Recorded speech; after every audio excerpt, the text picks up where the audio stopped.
सर्वांना जय भीम। मी आदरणीय डॉक्टर नितीनजी राऊत यांना आधी धन्यवाद देते, कारण की सरांनी माझं पोटेन्शियल बघितलं आणि मला यावेळेस त्यांनी सीट दिली। मी त्याच्यासाठी त्यांचा खूप धन्यवाद बोलते।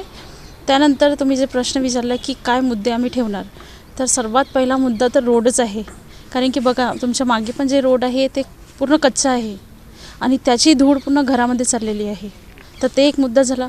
दुसरा मुद्दा स्ट्रीट लाईटचा मुद्दा झालेला आहे, कारण की स्ट्रीट लाईट इथे आम्ही 2-3 दिवसापासून फिरत आहे, तर तिथे त्यांनी लोकांनी सांगितलं की 10 वर्ष झाले जे मागे नगरसेवक होते त्यांनी आतापर्यंत काहीच काम केले नाही। स्ट्रीट लाईट एक सुद्धा लागली नाही त्यांच्याकडे, इवन पोल्स पण नाही आहे त्यांच्याकडे। तर आम्ही हे एक प्रयत्न करू की डॉक्टर नितीनजी राऊत यांच्या आमदार जे आहेत त्यांच्या निधीतून काही आपण पोल वगैरे लावून देऊ तिथे आणि अजून डेव्हलपमेंटल काम करू। नेक्स्ट आहे सीवर लाईन।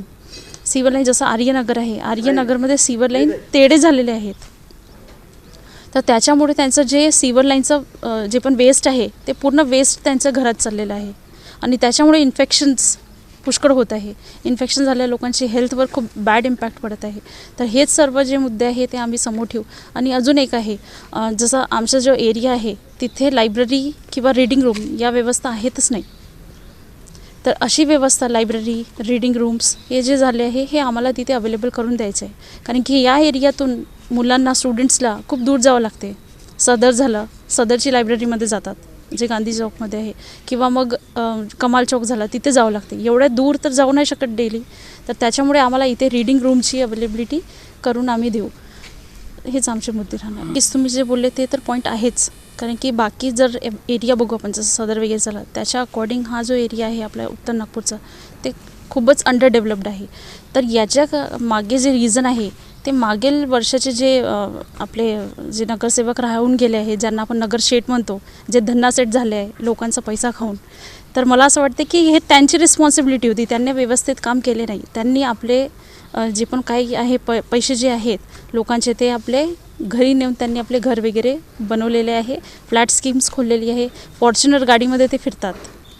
तर मला असं वाटतं याच्या मागे जे कारण आहे ते नक्कीच तेच रिस्पॉन्सिबल आहेत जे याच्या आधीचे नगरसेवक राहून गेले आहेत। नागरिकांना एकच अपील माझ्याकडून आहे की जे नगरसेठ आहेत त्यांच्याकडून सर्वच त्रासलेले आहेत, तर आपण त्यांच्याकडे न बघता आम्ही जे आहे आमचं जे 4-चौघांचा पॅनल आहे, डॉक्टर सुरेश जग्यासीजी जे आधी पण नगरसेवक राहून गेले आहे माझ्या बाबांसोबत, त्यांचं पण कार्य तुम्ही बघितलं तर खूप जास्ती त्यांनी प्रचंड कार्य केलेलं आहे।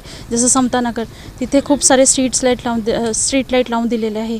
त्याच्यानंतर कधी तिथे गडरचं पाणी वगैरे राहते तर ते पण तिथे त्यांनी डेव्हलपमेंटल काम केलेलं आहे। त्याच्यानंतर माझ्या बाबांनी सुद्धा तुम्ही बघितलं असेल, म्हणजे इथे सर्वच ओळखतात माझ्या बाबांना। माझ्या बाबांनी खूप सारे डेव्हलपमेंटल काम केलेले आहे। जिथे पण आम्ही जाऊ, रहिवासी दाखला झाला, आधार कार्ड झाले, इलेक्शन कार्ड झाले, राशन कार्ड झाले, हे पण त्यांनी सर्वांना खूप सारे लोकांना बनवून दिलेले आहे।